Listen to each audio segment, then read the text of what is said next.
Hi guys! Nandito na tayo sa 542nd day ng 1 game per day. And ang standing natin bago yung game na to ay 454, 87, 454 wins, and 87 losses. Sa game na to, naka-Florin Rome yung kalaban, Fredrin jungle nila, kaya bagay yung Bruno natin dito. So ayun, nandito na tayo sa pang-500 na 42 araw ng isang game kada araw.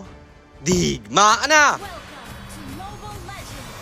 Ang rotation na ginawa ko dito ay red first. Yung ikot natin ay papunta sa top at nahirapang dumepensa yung Arlot. Nung naklear niya, ubus na plating.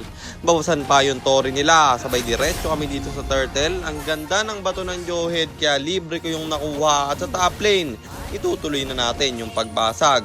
Sabay diretso ulit sa turtle na up na at wala nang contest na naganap. Natakot na yung Fredrin na mabato ulit. Pero lumalim yung Johead namin at nanggigil siya dahil dun napatay ako. Ang kagandahan naman, namatay din yung Fredrin nila. Arlot dito, dedepensa na naman sa gitna.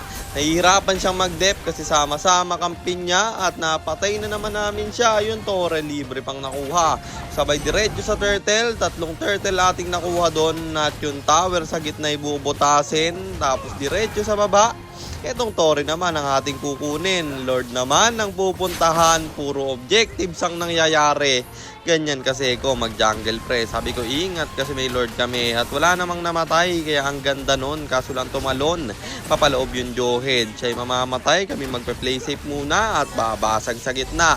Dash in galing kay Arlot. May ultimate pero walang tatamaan. At mababasag yung inhibitor nila. Tapos yung Granger ng lambot. Double kill para sa akin. At Fredrin da dash in.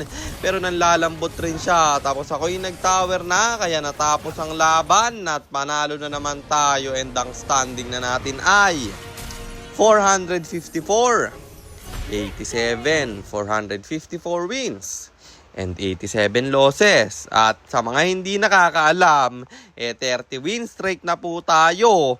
Kaya 78 na lang ay mahihigitan na natin yung 107 win streak ko. At yun lang guys, sana meron kayo natutunan sa content natin na to. At kung meron man, pakishare lang. Then after nyo i-share, mag-comment na rin kayo ng pa-shoutout para ma-shoutout ko kayo sa mga next nating content. At i-comment nyo na rin ang inyong mga katanungan kasi baka malay mo sa next nating content, comment mo naman ang mapili ko.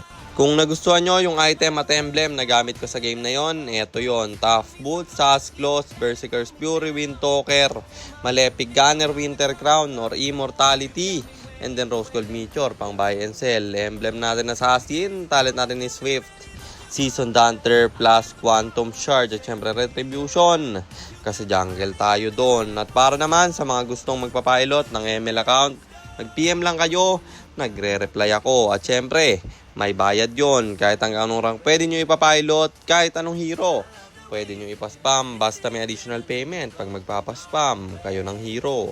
At yun lang guys, sana nag-enjoy kayo sa content natin na to. At shoutout sa iyo Carl, kay Ziz, Sandy Gan, kay Micho Tahum, at kay Lark Timogan. Maraming salamat sa inyong suporta. Ingat kayo palagi. God bless. Paalam!